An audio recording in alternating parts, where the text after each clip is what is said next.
What's up, you guys? So you may hear some loud sounds in a minute. I'm getting doors replaced upstairs. So they're cutting and drilling and doing all the things. But I wanted to share something with you guys really quick. If you're popping on, say what's up. If you're watching the replay, say hey. You guys, so there's this thing that has happened in everybody's life. I think it happens to everybody all of the time. I hope that's not too loud, you guys. I'm sorry. Anyway, there's a thing that I think that happens to everybody, and I think we don't always necessarily recognize how much it can not be helpful. Hey, Justin. Hey, Ryan. How much it can be not a helpful thing for us to allow ourselves to get caught up in, and so many of us do. So basically, like, as humans, there's a lot of commiserating that happens. And what I mean by that is like, you have a problem, I'm either going to like try to one up you, or like your friends will try, hey Kara, maybe people will try to like one up you, maybe they'll try to, you know, oh yeah, that's horrible, like I've had a bad thing like that happen to me too before, or my friend's sister's mom's girlfriend had that happen to her, but it turned out okay, or it was this or that or the other thing, right? And so what ends up happening in those cases where maybe we're looking for a little comfort or we're looking for a little understanding, we wind up getting this like justification from somebody that things are bad, right? Like, versus, oh my gosh, I hear you. Like that sounds really bad. Like that sucks, and I'm sorry that you're going through that. And then that's all that you say. That's supporting someone. That's hearing somebody. That's allowing space for them to process and feel their feelings.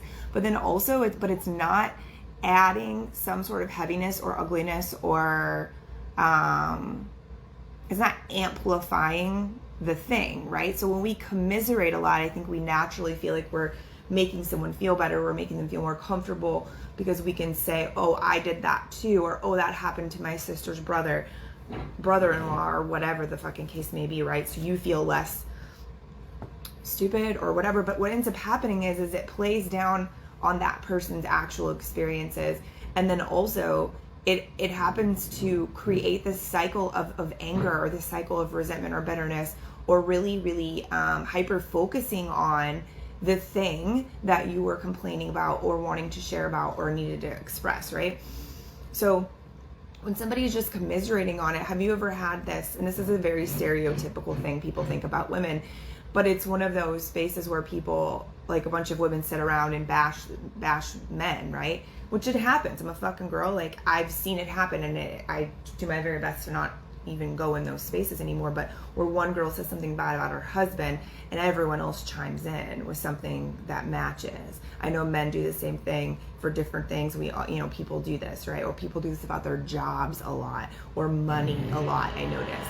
And it's like, dude, what if though we realized that when we're trying to jump on the bandwagon and like, all be mad about the same thing, basically, that commiserating with each other is actually just amplifying that negative thing and anchoring it more inside of us, and it's amplifying the focus on it so much more that, if you do believe in the law of attraction, which whether you believe in it or not is still a thing, but that's what you notice more of, that's what you're focusing on, so that's what you're going to see more of, is that thing that you're now, you guys have now exploded into this big ordeal.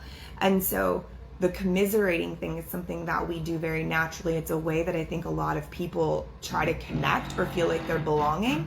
And so that was the second part, is that there's a lot of people who will be wanting or seeking approval, or to be connected, or to be a part of something in such a deep way that they will almost even make things up to an extent. Oh yeah, that person, not haven't heard from them either. Like, they're obviously, thinking this or that. They're obviously doing this or that, because they're seeking approval of the person that they're talking to, or they're wanting to come up with something to fit into the conversation, or to feel like they're fitting into that thing. And that's a form of commiserating too, that it feels really gross. Like, if you've done that and you know what I'm talking about, yeah, Kara, it feels really gross. and it doesn't serve anything. What that does instead is it tends to, not only does it feel gross on you and attract more of that nasty negativity, but it also creates just a whole bunch of false narratives all around you. Like, that's where, have you ever played that game when you're a kid, right? And you're going around the circle and everybody's saying the same word, like what you heard, they're whispering it to the person, and by the time you get all the way to the other side, it's a completely different fucking story. Like, that's the same thing that happens when people try to commiserate in a way of chiming into a conversation as a way to feel connected or to feel approval from whomever the leader is or the person that they're, looking to. And it happens a lot. It happens a lot, and that's how people get a bad name, and that's how people get bashed in certain spaces, or a whole group of people can start to think negatively of one person literally based off of zero fact or zero truth. And it's just an interesting dynamic when you think about it, and it's really unfortunate. Honestly, it's unfortunate for everyone. It's unfortunate for the people involved that could be missing out on something with somebody that's incredible, but it's also unfortunate for the person that's the victim of those things, right? Because there's like, everyone's made up their mind about you and you've never even spoken to any of those people, right? Like, it's insane. And just because somebody was trying to chime in with something that might be in agreement or might feel connected to whomever is the person speaking. Like, that's happened to me in a very big way with a group of people. And I know it's funny because it's like, you guys nobody even knows. So that's one of the biggest pieces. People don't recognize too that the one thing that you can't ever control is how someone perceives you. You can't control how somebody takes what you're saying and does with, they're going to do with it what they want. So you have to just allow yourself to be in that space. But back to the commiserating thing, like, the whole conversation is just be more mindful of how you're interacting and what's actually helpful and what's not. And don't feed into that negative space because it's not helping anybody. And it's like toxic for us. It creates this toxic stuff inside of our head that we never really even talk about, but that drags us down. So that is my message to you today. Thank you for those of you who are here live. Thank you for those of you watching the replay. As always, if you like the video, please give it a thumbs up. If you think other people can benefit from it, hit that little share button and help us spread the message. But go forth into the world today. Be good, do good, and create that ripple effect because we need it. Oh, you're welcome, Kara. Thanks for listening.